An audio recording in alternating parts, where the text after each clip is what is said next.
தட்னு சொல்லி நமக்கு இங்கே கொடுத்துருக்காங்க. இதில் LHS ஈக்குவல் டு RHS நம்ம ப்ரூவ் பண்ண போகிறோம். ஸோ ஃபஸ்ட்டு LHSல என்ன கொடுத்துருக்காங்களோ, அதாவது லெஃப்ட் ஹேண்ட் சைடில் என்ன கொடுத்துருக்காங்களோ அதை எடுத்து எழுதிக்கலாம். இதோட ஆன்சர் 1 சொல்லி நம்ம ப்ரூவ் பண்ண போகிறோம்.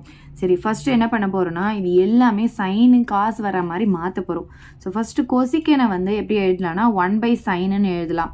ஏன்னா சைன் தீட்டாவுடைய ரெசிப்ரோக்கல் தான் கொசிக்கன், கொசிக்கனோட ரெசிப்ரோக்கல் தான் சைன். ஸோ இந்த மாதிரி எழுதிக்கலாம். மைனஸ் இந்த சைன் தீட்டா அப்படியே இருக்கட்டும்.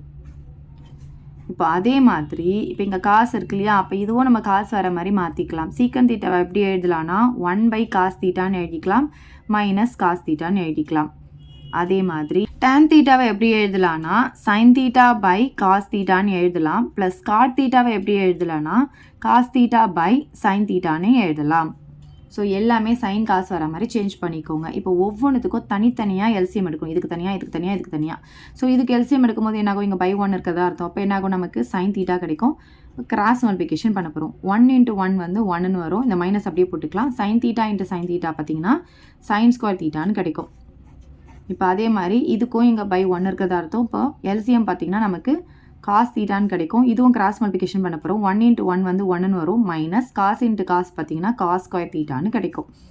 ஸோ அதே மாதிரி தான் இப்போ இதுக்கும் எல்சிஎம் எடுக்க போகிறோம். இங்கே காஸ் தீட்டா இருக்குது, இங்கே சைன் தீட்டா இருக்குது. அப்போ மல்டிப்ளேல நமக்கு என்ன ஆகும்னா சைன் தீட்டா இன்ட்டு காஸ் தீட்டாவாக மாறிடும். இப்போ இந்த டேர்ம் கூட எல்சிஎம் மல்டிப்ளை பண்ணணும். So into sine theta cos theta போடும்போது காசு கேன்சல் ஆகிட்டு இங்கே சைன் மட்டும் இருக்கும். இங்கே ஆல்ரெடி ஒரு சைன் இருக்குது. அப்போ என்ன ஆகும், சைன் × சைனஸ் சைன் ஸ்கொயர் தீட்டாவாக மாறிடும். ப்ளஸ் அதே மாதிரி இது கூட இன்ட்டு இந்த எல்சிஎம் போடும்போது சைனை கேன்சல் ஆகிடும். ஒரு காசு இருக்கும், இங்கே ஒரு காசு இருக்குது. அப்போ என்ன ஆகும், நமக்கு காஸ் ஸ்கொயர் தீட்டான்னு கிடச்சிடும். சரி, இப்போ பாருங்கள், 1 - sin ஸ்கொயர் தீட்டானா நமக்கு தெரியும் காஸ் ஸ்கொயர் தீட்டான்னு சொல்லிட்டு அதை எழுதிக்கலாம் பை சைன் தீட்டா. இங்கே இன்டூ சைன் போட்டுக்கோங்க. 1 - காஸ் ஸ்கொயர் தீட்டானா சைன் ஸ்கொயர் தீட்டான்னு நமக்கு தெரியும் பை காஸ் தீட்டான்னு எழுதிக்கலாம். இங்கே பாருங்கள், sine square theta plus cos square தீட்டானா அதோடைய வேல்யூ 1ன்னு நமக்கு தெரியும். ஸோ 1ன்னு போட்டுக்கலாம். இங்கே இந்த சைன் தீட்டா காஸ் தீட்டாவை எழுதிக்கலாம். இப்போ பாருங்கள், இதுக்கு வந்து நீங்கள் 1 போடக்கூடாது. ஏன்னா இங்கே மல்டிப்ளை சிம்பிள் இருக்குது. ப்ளஸ் இருந்தால் தான் நம்ம 1 போடுவோம். இங்கே ஸ்கொயர் இருக்கு இல்லையா, அதுவும் இந்த சைன் தீட்டாவும் கேன்சல் பண்ணுறேன். அதே மாதிரி இங்கே ஸ்கொயர் இருக்கு இல்லையா, அதுவும் இந்த காஸ் தீட்டாவும் கேன்சல் பண்ணுறேன்.